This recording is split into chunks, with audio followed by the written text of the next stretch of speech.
সারাদিনের খবর নিয়ে আমাদের নিয়মিত আয়োজন আজ সারাদিন, সঙ্গে আছে ইমদাদুল হক। নির্বাচনকালীন তত্ত্বাবধায়ক সরকার ব্যবস্থা নিয়ে রিভিউ শুনানি কাল পর্যন্ত মুলতবি করেছেন আপিল বিভাগ।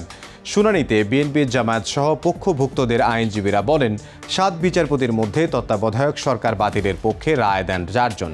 পরে একে একে প্রধান বিচারপতি হন তারা সবাই। সংক্ষিপ্ত রায়ে তত্ত্বাবধায়ক রাখা হলেও পূর্ণাঙ্গ রায়ে বাতিল করায় পুরো রায়টি বাতিল চান তারা।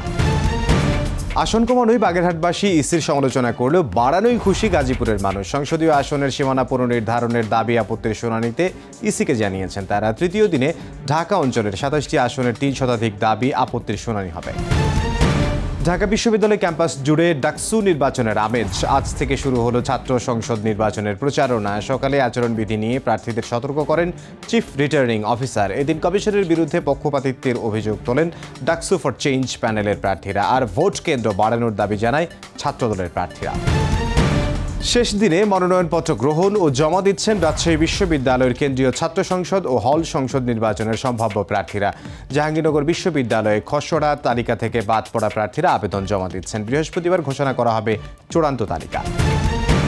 দেশের কারাগারের নাম পরিবর্তন করে কারেকশন সার্ভিস বাংলাদেশ বা সংশোধনাগার করার উদ্যোগ নিয়েছে অধিদপ্তর। মুক্তির পর স্বাভাবিক জীবনে ফেরাতে বন্দীদের উৎপাদনমুখী কাজে যুক্ত করা হবে বলে জানিয়েছেন কারা মহাপরিদর্শক।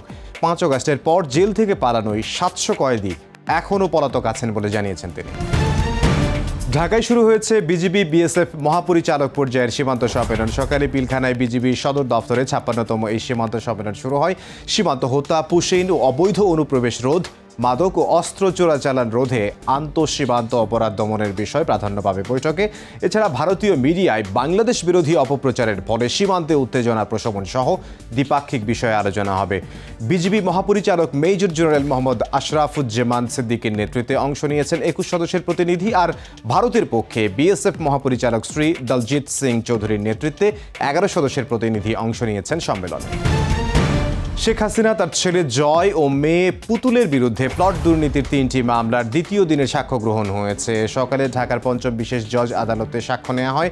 পরবর্তী শুনানি হবে 2রা সেপ্টেম্বর। এর আগে এই মামলায় সাক্ষ্য দেন মামলার বাদী ও দুদকের 3 কর্মকর্তা। এ সময় তারা আদালতকে জানান রাজুকের আবাসন নীতিমালার সব আইন ভঙ্গ করে পূর্বাচলে 30 কাঠা প্লট নেন শেখ হাসিনা, সজীব ওয়াজেদ জয় ও সাইমা ওয়াজেদ পুতুল। হযরত শাহজালাল আন্তর্জাতিক বিমানবন্দরে দেশের ইতিহাসে সবচেয়ে বড় 8 কেজি 660 গ্রাম কোকেনের চালান জব্দ করেছে।